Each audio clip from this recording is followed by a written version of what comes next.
Bismillahirrahmanirrahim. Isim tafdil.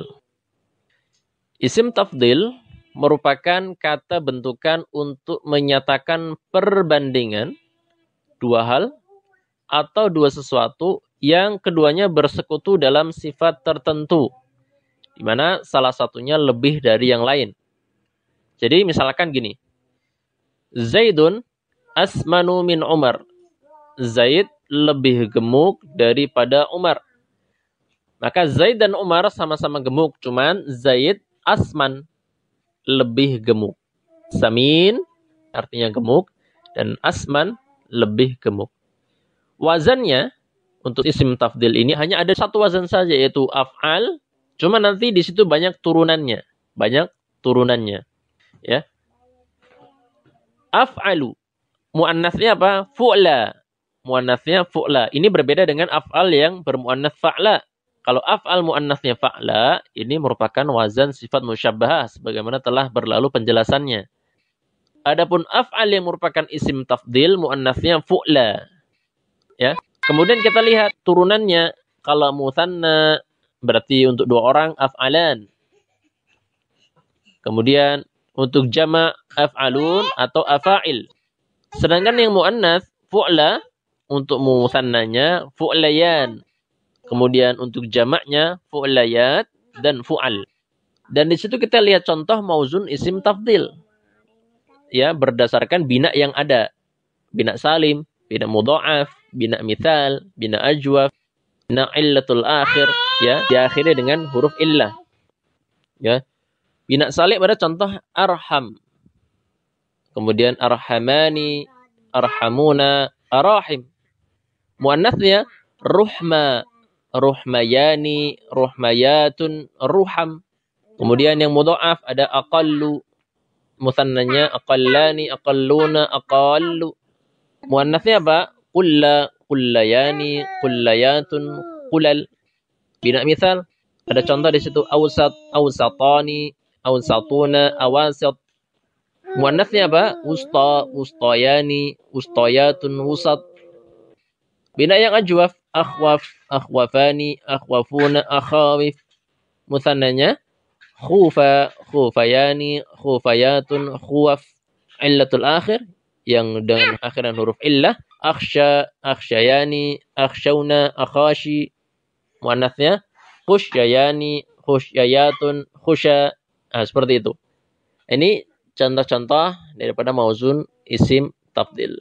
Ya, kita lihat di situ ada wazan af'al dan turunannya, mutsananya fu'la, dan bagaimana keduanya ketika untuk mutsanna, jama'. Kemudian kita lanjut lagi tentang maklumat isim tafdil. Maklumat isim tafdil. Dikatakan dalam pengertian sebelumnya dua hal yang bersekutu.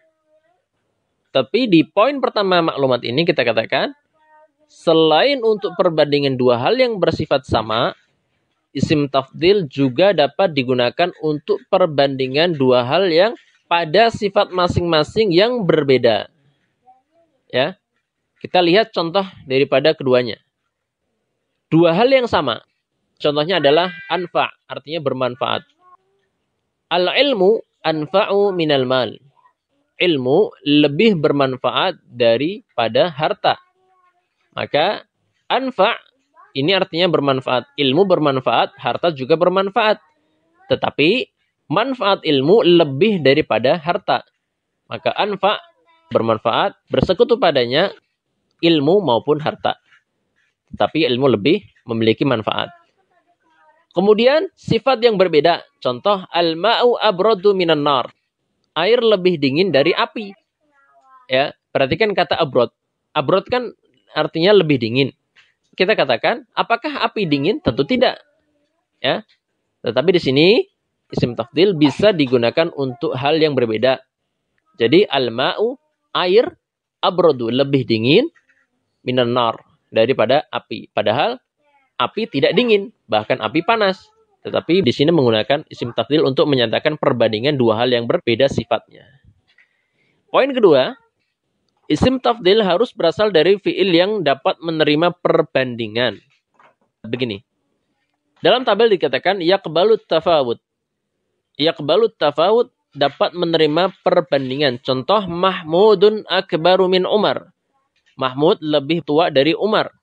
Maka Mahmud dan Umar sama-sama tua, tetapi Mahmud lebih tua dari Umar. Kemudian, yang la yaqbalut tafawud, yang tidak dapat menerima perbandingan, contohnya, Sa'idun amwatu min Hasan. Sa'id lebih mati daripada Hasan. Maka kata amwat, kalau memang kita mau asumsikan kata amwat, kita anggap berasal dari kata mata yang berarti mati, ya, maka ini amwat bukan isim tafdil. Karena memang tidak bisa dijadikan perbandingan. Bagaimana tidak? Kata Sa'id maupun Hasan, ya sama-sama mati. Berarti tidak ada yang lebih mati, ya sama-sama mati. Jadi isim tafdil harus untuk fiil-fiil yang dapat menerima perbandingan. Sehingga kata mata yang berarti mati, karena tidak dapat menerima perbandingan, tidak dapat dibentuk darinya isim tafdil. Kemudian maklumat yang ketiga, untuk isim tafdil berikut seringkali datang dengan tanpa hamzah di depan, yaitu kata akhyar dan asyar. Ada lagi kata ahab, ya. Akhyar dan asyar, seringkali kata akhyar yang artinya lebih baik, asyar yang artinya lebih buruk atau terbaik dan terburuk, ini lebih sering datang dengan tanpa hamzah di depan. Jadi tidak di atas wazan af'al. Contohnya khairun nas anfa'uhum linnas. Khairun nas, manusia terbaik adalah anfa'uhum linnas. Manusia yang paling bermanfaat untuk orang lain. Syarrut ta'am, makanan terburuk, ta'amul walimah, adalah makanan hidangan walimah. Ya. Maka di sini kata syarrun datang dengan tanpa hamzah di depan. Untuk yang hadis kedua ini, syarrut ta'am ta'amul walimah, kita dalam memahami hadis ini, baca kelanjutan hadisnya, yaitu bila mana memang yang diundang hanya orang kaya, dan orang miskin tidak diundang, maka makanan ini menjadi makanan terburuk. Tetapi kalau makanan walimah, diundang padanya, baik orang kaya maupun orang miskin, insya Allah makanan ini penuh dengan keberkahan. Tetapi kalau khusus untuk orang-orang kaya, maka makanan walimah menjadi makanan yang buruk, yang jelek. Sallallahu wasallam ala nabiyyina Muhammad.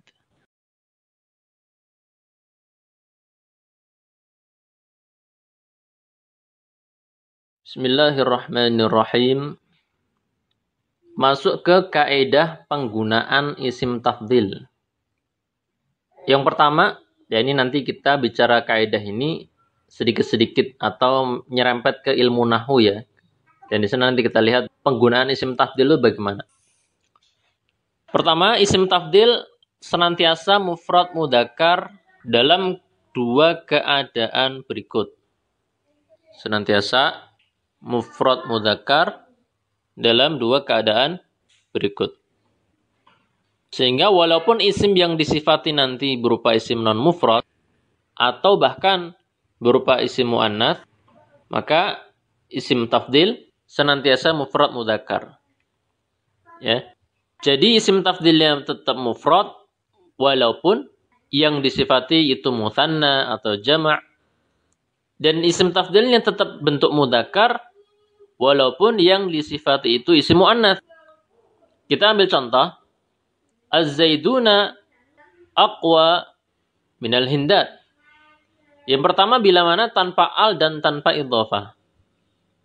Perhatikan kata aqwa, Az-zaidun, Zaid, jadi banyak orang yang namanya Zaid, lebih kuat, aqwa, min al-hindat, dari al-hindat. Hindat, banyak orang yang namanya Hind. Ya, kalau bahasa kita itu Hindun. Tapi bahasa Arab bisa Hindan, Hindin, Hindun. Ya, maka aqwa ini tidak diidhofahkan. Dan juga tidak ada al di situ. Tidak al-aqwa dan juga tidak aqwa yang mudhaf.